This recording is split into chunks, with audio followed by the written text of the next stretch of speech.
Hey everyone, we got a special Derby recording. This is coming out early, but for the Kentucky Derby on May 6th, race 11. This video is going to be in multi-parts, just kind of breaking through the field. We're going to go through 1 through 5, and when I talk about we, I'm joined by Scott Shapiro, as well as my partner and founder of Optics, John Doyle. Hey John, hey Scott. Hey Emily, Scott. Hey guys, glad to be with you. Cool. This is kind of fun and experimental having 3 people on the call, but a lot of good information. John has been following Fairgrounds and Aqueduct and kind of some other tracks, so he's been doing the notes there, and it'll be very good to have his insight on that. I have the plot pulled up right now, and as you can see, we've got more than 20 horses in here, so there's a couple AEs, and we discussed doing another plot video and kind of some historical stuff, so that'll come up later. We will definitely reference the plot as we go through horse by horse, and then you can kind of see some horses that may or may not be in the picture. So is there anything you guys want to add about the plot, or should we just kind of dig into it? Right. Yeah, I think we'll come back to it. I think hopefully, we're going to get some archive information and we'll be able to talk about previous derbies, but, at least the last 3. So, yeah, there's some good stuff there, but, we'll hold off on that. Cool. Yeah, and I know there's been some interest on Twitter and things like that, and I think there's good information to grab. So the horses that we're going to go through, it's in points order of earning points to get into the Derby. So we'll just start with the number 1 horse, Gervin, and he's right here in the middle of covering all 4 squares, right in the center axis. And these, of course, being in points order, probably pretty close to the horses that are going to take the most money on the morning line. I'll pull up in the grid here, and John, I'll let you start because you've been watching this horse and doing the notes over at Fairgrounds. Yeah, I really like this horse. Obviously he's got one of the few horses with 3. I think he might be the only horse with 3 triple-digit Optics figs too. Correct. And I looked at his in his performance, in the Risen Star, which I thought was one of the best preps. I think there's the Risen Star, Holy Bull, Florida Derby, Arkansas, and Sunderland are kind of among our favorites, just number-wise and just visuals-wise. And, I thought his performance was really good. In fact, I had him I thought he would improve off the Risen Star. I just thought, there was more upside. And when he ran in the Louisiana Derby, he was very professional, but I just wasn't wowed with the performance. It was good. It came up well number-wise again. I just don't know with those 2 kind of really good races and top figures. There's another move forward, right now. So that's my only concern. But he's got some talent, and he's a horse that probably doesn't need just dirt too. He's probably better on dirt, but he can handle the grass too. So no real knocks. I just think maybe he's kind of run his best races already. That's my only concern. Yeah, I think that's a good concern. That's kind of something that I'm just looking at this field of trying to find like the wow horse, Scott, we've talked about this horse because we've done these videos for the Fairgrounds. I know this is a horse that both you and I liked in the Risen Star as well as the Louisiana Derby. Do you see anything different? Another move forward? Is a more move forward necessary? What do you think? Yeah, there's a couple things I see with this horse. I agree in large part with John saying he has been really consistent, which is obviously a good thing for a 3-year-old. Those races were both pretty strong. I thought the Risen Star was maybe, like John said, a little more impressive, especially visually. A couple concerns I have, and the main one, I was kind of back and forth on this horse because of this consistency. I was a little into him.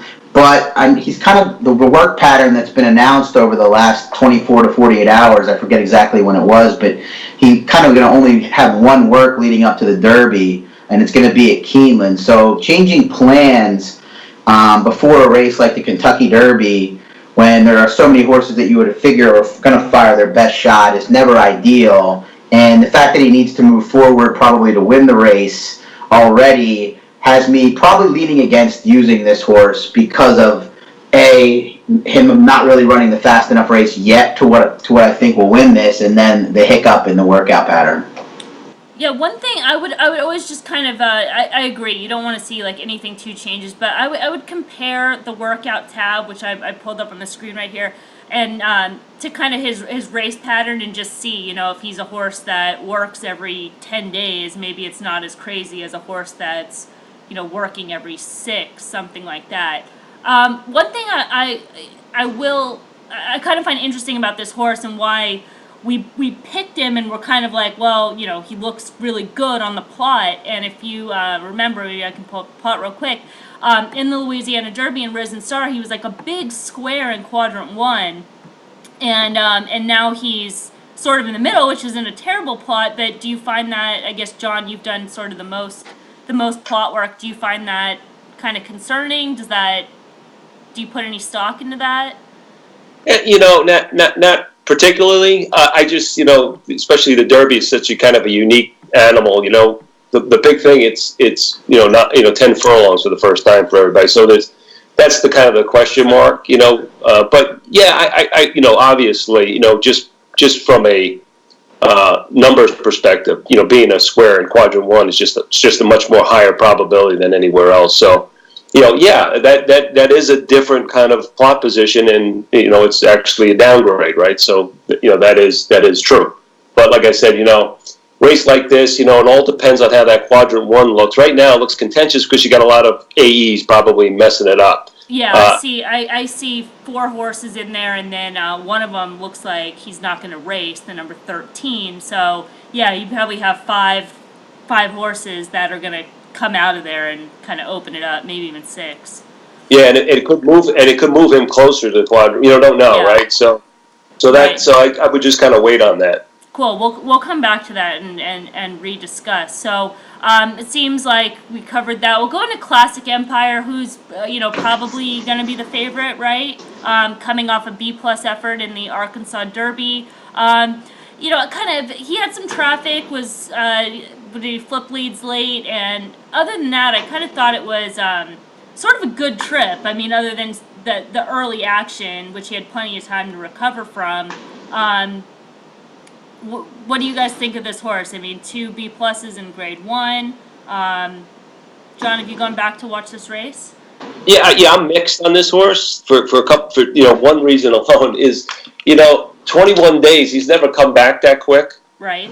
And you know, the other thing is with him, like what we saw in the Florida race where he got kind of washed out, concerns me, right? You know, so that was it. But the other thing, here's kind of the contradiction to that, is after the race, I saw the interview with Leparoux, and basically it sounded like they didn't have the horse cranked for this race. So I'm confused. You know, I'm just kind of mixed on that. I thought it was a really good professional performance. It was a bulky field that he's going to have to deal with. I could see him get a similar trip in the Derby. So I like him. That's the only thing. I just don't know how to take this, you know, quick turnaround for him, because he's never done it before. Let's say he can't. So that's my only, you know, question mark with this guy. I agree with that, and that's a super good point. And that was kind of why that reminds me of the distaff last year when we were talking about Stellar Wind coming back off that, how she was normally like 45 to 60 days plus on a layoff, and it was like, this is the first time ever. You know, granted, she had kind of a bigger sample size, but that is a really good point. I guess the closest would be the Keeneland race, or even I guess he's had 30 days, 35 days between starts to earn a B+, but it is 3 weeks is different. Scott, how do you feel about Classic Empire? Yeah, I'm in the same boat as John in terms of undecided, and I guess in the end, it has to do with some of the things that you mentioned, and also I was impressed visually. I mean, I was impressed with the workmanlike performance in the Arkansas Derby, but it didn't wow me. If this horse was, you know, a higher price and not what I think will be probably 4-1, he would be a must include in horizontals or vertical wagers. But since he's going to be the favorite, I kind of feel like going into a 20-horse field, I have to be pretty much unquestionably on board and not doubting whether I like him or not. I think he has probably the most upside in this field based on the Breeders' Cup Juvenile effort, and looking at the optic speed figs for the first time. It does appear, though, that he did move forward in this race, whereas on some other places I've seen he hasn't gotten back to that Santa Anita Breeders' Cup Juvenile effort, which concerns me. So that's encouraging to see that he has gotten past that in his 3-year-old campaign. So, like John, I'm mixed. I don't, the trip might work out. Le Peroux's lack of success in this race and his somewhat lack of aggressiveness concern me as well. Might end up needing to do too much late in this race. But I'm still trying to get a read on this horse, which is odd considering he's the favorite. You would think he would be the first one that I was able to get a read on, but still struggling a little bit. I felt that way about the favorite last year, Nyquist, where I was just kind of like, yeah, but and I still feel that way to this day. He won on that day, and I don't know how I feel about him overall.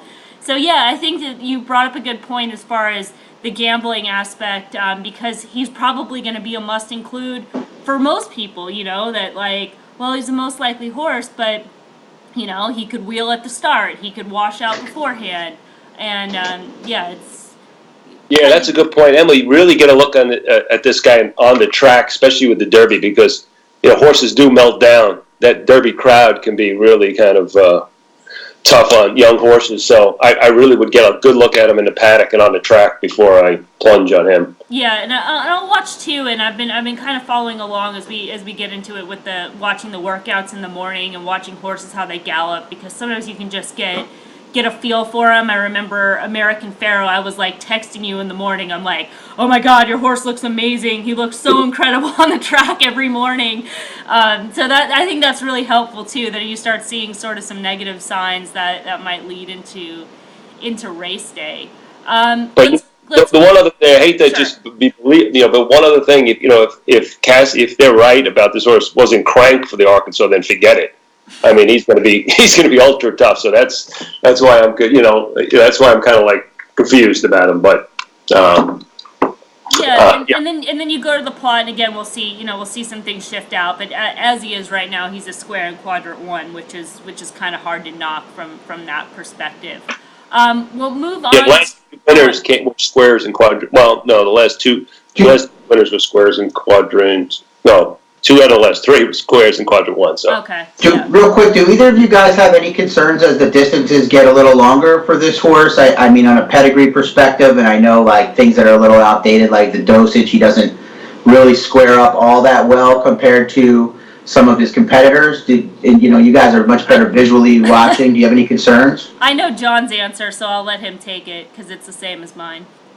Yeah, I don't care about the pedigree. I think he can. I just the way he finished the Breeders' Cup Juvenile. I know it's a mile and 16; it's a different animal.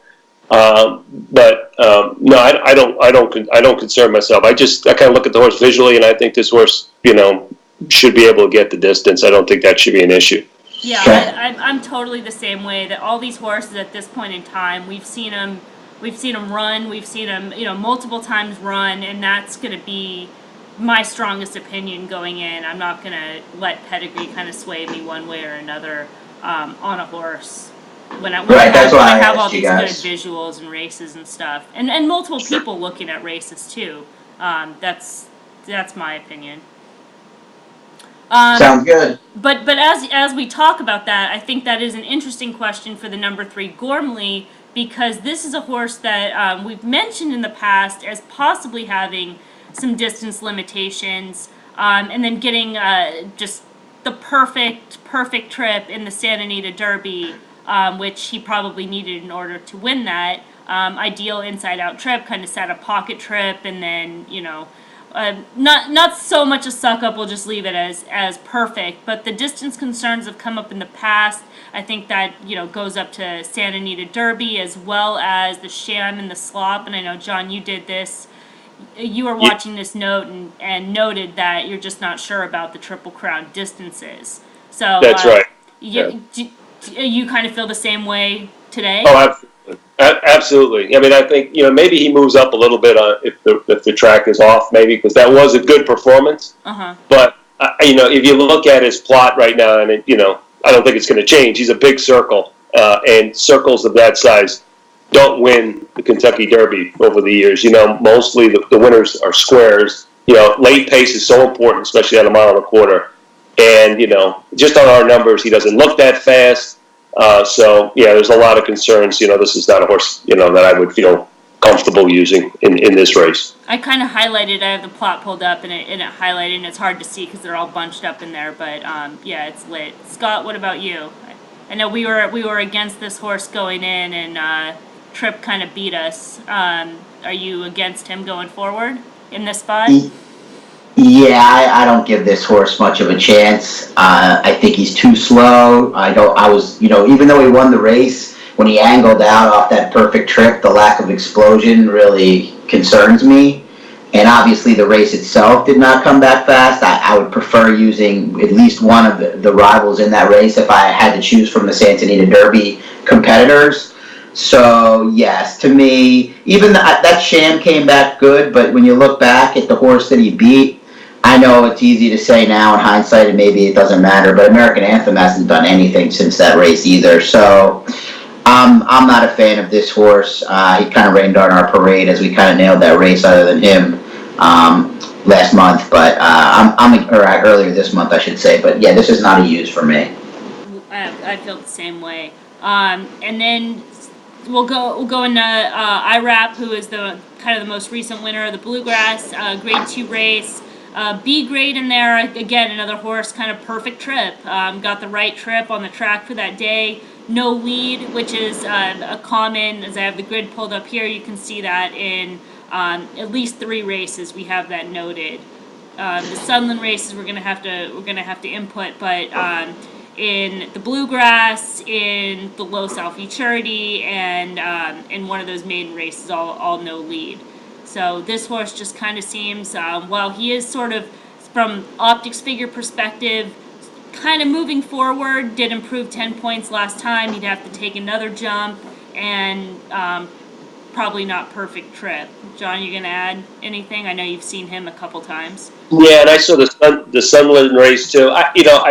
This distance is the concern with him, but I think he's a nice horse actually, and I think that Keeneland race was a little bit better than it looked because that middle fraction that he kind of spurted away from McCracken and a couple others in there was pretty fast, and he kind of stayed on. But I just, I don't think he can kind of do that burst in the Derby and kind of go the mile and a quarter is my concern. The Sunland race to me was a flow race. I think all the horses race kind of fell apart a little bit. Mm-hmm. And he was up near the front, and he kind of was able to hang on to finish. I think he finished 4th in that race. So I think that race was kind of a little bit better than it looked. So he's a nice horse. Distance is my issue with him. I don't see him getting the mile and a quarter, and being able to take pressure early and kind of close finish late. That's my concern. Yeah, I agree there. Scott, you want to add anything on IRAP? Yeah, the only personally, he has run a couple competitive races in a row. Like you said, the no lead is a big concern, although he's consistently done it. My one positive for him is that he's really game. He seems to fight on. But the main negative for me, other than that, he kind of is a horse that had to escape the rather weak group of horses in Santa Anita to even break his maiden or be more competitive. But he's run 4 races in 2 months, and now he's going to try a mile and a quarter for the first time after a career best. So I see regression in everything I look at for this horse, even after a couple real solid efforts. Yeah. Do you think maybe he's because you guys kind of both mentioned some positives on there, do you think maybe he's a horse that's more of a exotic use? I can't use this horse, but I can understand if you're, looking for value horses in the back end of the trifecta or superfecta, if you want to include them. Just to me, I see them in the back half of the field at the end of the day. John, what about you? Yeah, I agree. I think what I like about him, I think you could see him maybe down the road a little bit in some, probably grade 2s, grade 3. I think he'd be really solid kind of grade 2, grade 3 horse down the road at, probably up to 9 furlongs. That's because to Scott's point, he does show some gameness, and like I said, that was a vicious kind of middle fraction in the Keeneland race, and he gutted it out, right? I mean, I just thought that Practical Joke was going to go right by him, and he really kind of gutted it out. So Yeah, I agree. I think, this is not the right race for him, but I think down the road, he could be competitive in a lot of races and kind of sneak up on you. Interesting. Okay. All right. That's good stuff, guys. Let's go to Irish War Cry. This is another horse that's coming out of maybe one of the stronger races, Holy Bull, and then Fountain of Youth. We just kind of, we discussed the video. Scott and I sort of just drew a line through. Came back and ran well at Aqueduct. And John, you noted there was a bias, so you want to talk about this trip? Yeah, I mean, that day you couldn't close at all for Beans. I mean, so he was up front pressing the pace, and there was no passing lane that day at Aqueduct. So I think this performance, was okay, and I kind of liked him that day. He was, he had a good plot and everything. He was a square. Plot was amazing. Plot was amazing on this horse. And just kind of set up for him. I don't, our numbers that race didn't come back all that fast. It wasn't like his Holy Bull, which he kind of ran a hole to win, and we were kind of right on that number, right? Because that Holy Bull came back, pretty good. But the thing with races like the Gulfstream races, the horses just kind of run those huge races, and sometimes they just don't replicate them anywhere else. He's okay. He's great. He's nice horse. I just, off that performance, I just, I don't know. I just see him a little bit a cut below. But I can understand people liking him. It's just, for me, I think, the mile and a quarter is a question mark. And like I said, if you got to look at that plot once everything's kind of cleared out to see, how much contention they're going to be up there early, because that's kind of the way he likes to run. And there's going to be some other horses in there. So, I'm just kind of lukewarm on him. Okay, I wanted to ask about, because you mentioned the speed figure, which came back, Optics figured of a 97, and it does have a flag next to it. Do you know why it's flagged on that day? Was it just there was the only 9 furlong race?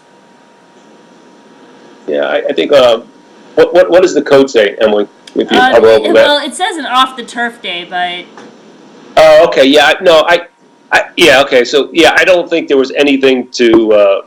Really kind of worry about that figure. Okay. It was kind of more for turf races. So I wouldn't, I wouldn't be so concerned about the accuracy of that figure. I think it's legit. Okay. Like I said, it wasn't.